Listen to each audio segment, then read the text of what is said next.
A ver, yo como Edu me dijo que os estaba explicando la conquista y colonización del continente americano, Edu me dio la idea de contaros alguna leyenda que se formara en los años de la conquista. Entonces, leyendas hay muchas.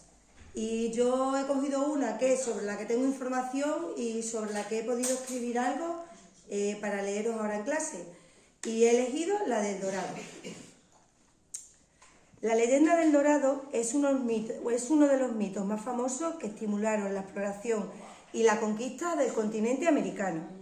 Se remonta al año 1534, en que un indio del territorio que hoy ocupa Colombia reveló a los españoles una de las ceremonias rituales para coronar a los reyes Guatavita, que había de despertar la codicia de todos los soldados y de los aventureros europeos. Esta revelación, unida a la gran imaginación de los conquistadores, los llevó a ver en sus delirios un brillante pueblo con casas y calles de oro, donde el preciado metal era tan abundante y común que prácticamente todo se construía en oro, incluyendo los utensilios de cocina. Existen diversas historias que mencionan cuál fue el inicio de esta leyenda. La primera se basa en la creencia de los indios chibchas. Ellos creían que en el fondo de la laguna Guatavita existía un maligno dragón y por el miedo que le tenían y para aplacar su ira, le hacían ofrendas, lanzándole oro en polvo y piedras preciosas al interior de la laguna.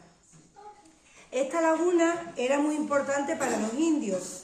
Ellos consideraban que había sido formada por un meteorito que cayó del cielo. Y estudios científicos que se han hecho con posterioridad han demostrado que esta teoría no es del todo descabellada.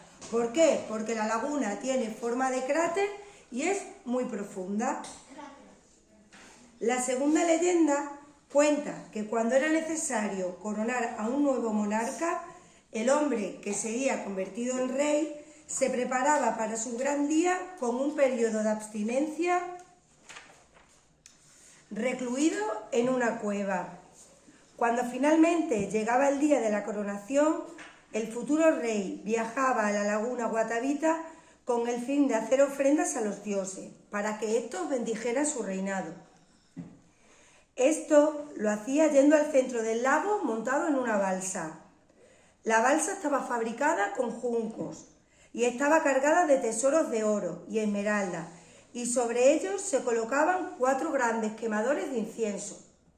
El incienso, ellos le llamaban al incienso moque, y también ponían grandes braseros, a los que se sumaban otros que estaban colocados alrededor de las orillas de la laguna. Estos braseros desprendían nubes de humo espeso que debieron agregar mucho misticismo a la ceremonia de la coronación del rey.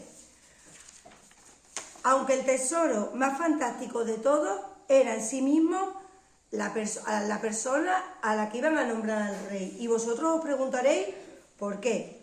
Pues mira, a esta persona se la desnudaba y se le cubría por completo con una capa pegajosa de resina sobre la que con anterioridad habían soplado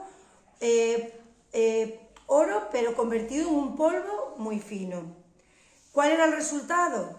Pues el resultado era un brillante hombre de oro, al que llamaban literalmente el hombre dorado, del que proviene el nombre de esta leyenda, el Dorado.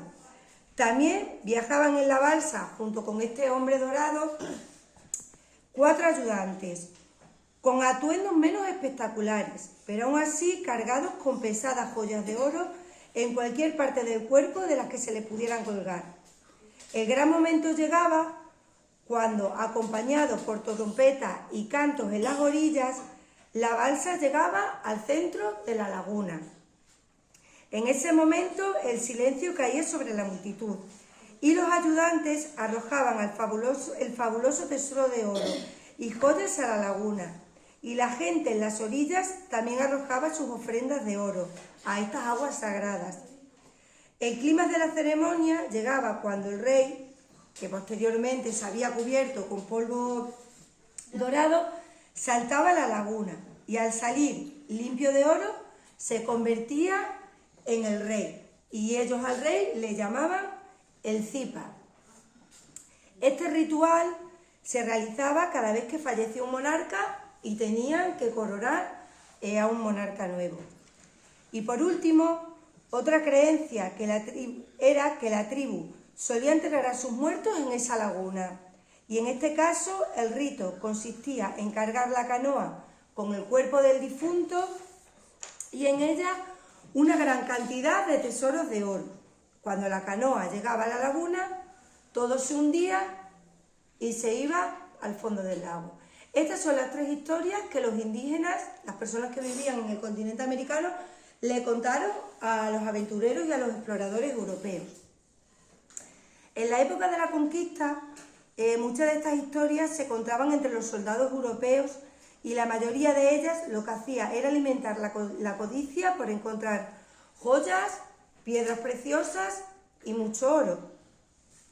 Para los conquistadores europeos, lo realmente importante no era saber el verdadero rito que hacían los indígenas que habitaban cerca de la laguna, sino encontrar todo el oro y todos los tesoros que se podían encontrar en el interior de esa laguna.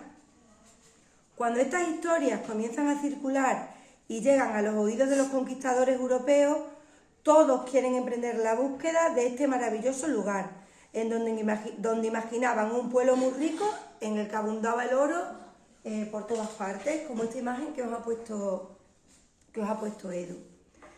A esta historia se le llama El Dorado y se extendió por el norte de América, después bajó a Perú y llegó hasta Argentina, hasta el Río de la Plata. Las coronas de España, Portugal, Francia e Inglaterra dieron mucha importancia en el siglo XVI a las expediciones a buscar este tesoro.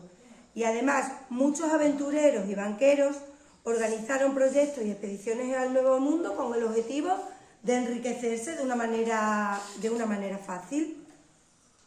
Esta leyenda no ha parado hoy en día y muchos siguen creyendo que esta ciudad perdida existe y que está oculta en Sudamérica,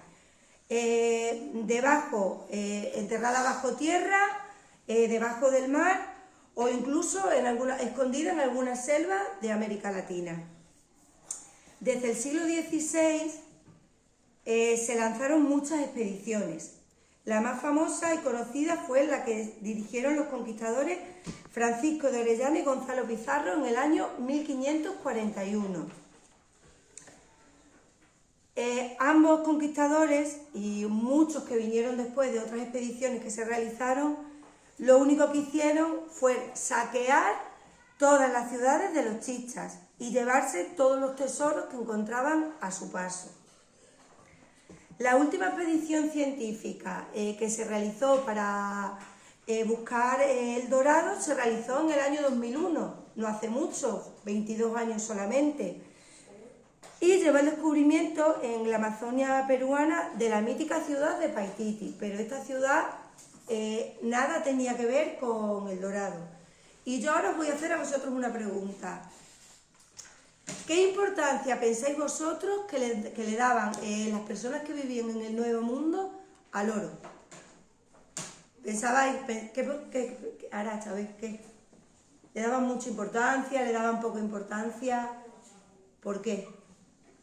Porque quería del oro. Y porque el oro... Porque el dorado